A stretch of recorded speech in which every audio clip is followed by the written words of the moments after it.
Los Angeles was a flashy town. Lula found plenty of work. Most mornings she left her apartment on East 43rd Place before sunrise, and she didn't return home until the sun was long past setting. Alvin didn't mind, though. On Saturdays and after school, he liked spending time alone, exploring the city streets. He strolled Central Avenue, where nightclubs such as Club Alvin boomed with the sounds of big band jazz, swinging music that spilled into the street, while the musicians inside rehearsed for the evening show. Alvin especially liked downtown Los Angeles, where the lights on the theater houses reflected off the pavement. There was the Orpheum Theater, the Blitmore, the Rosebud, and the Lincoln. Outside each theater, a blinking marquee announced the latest show. Pearl Bailey performing live, Billie Holiday, A Night of Blues, Duke Ellington and his band.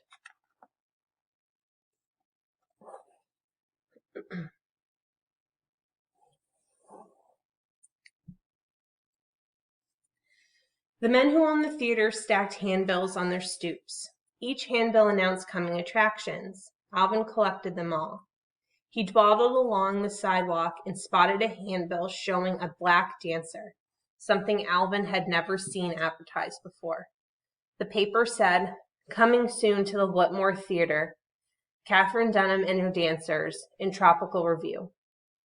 Alvin looked carefully at the picture of Katherine Dunham, a beautiful dancer fluttering exotic ruffles. Katherine Dunham and her dance troupe were one of the few traveling shows in the world with black dancers performing dances from Africa, Haiti, and Latin America. Alvin was curious. He had tucked the announcement into his pocket.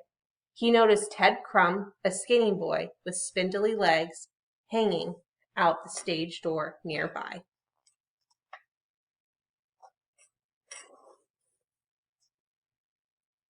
Ted knew all kinds of things about dance. He hoped to dance on stage someday. Ted told Alvin that Katherine Dunham's afternoon show was about to start and that they could see dancing they'd never seen before. Alvin and Ted crept down the alley and led to the Blitmore stage entrance. They kept quiet and out of sight. When the stage door opened just so, they watched the splendor of Tropic Review. Katherine Dunham and her dancers whirled and lunged to the rhythms of West Indian drums.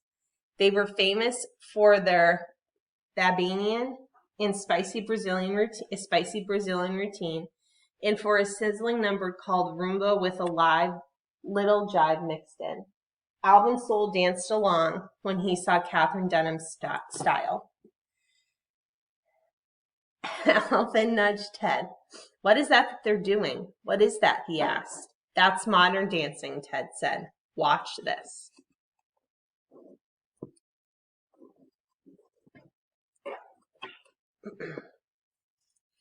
Ted tried Katherine Dunham's Babania. Alvin slapped out the beat on his knees and followed Ted's lead. Slowly, Alvin began to move. He curled his shoulders back to front and rippled his hands like an ocean wave. He rolled his hips and knees, steady swivel, dancing with expression all his own. Alvin moved like a cat, smooth like quicksilver. When he danced, happiness glowed warm inside him. Dusk crept over the city. The streetlights of Central Avenue winked one by one. Alvin made his way back to East 43rd Place. That night, Alvin told his mother he had seen a black person performing their own special dances. It was a show Alvin would never forget. Now what you are going to do in your knowledge journal, please fill out 4 details from this time period in Alvin Alley's life.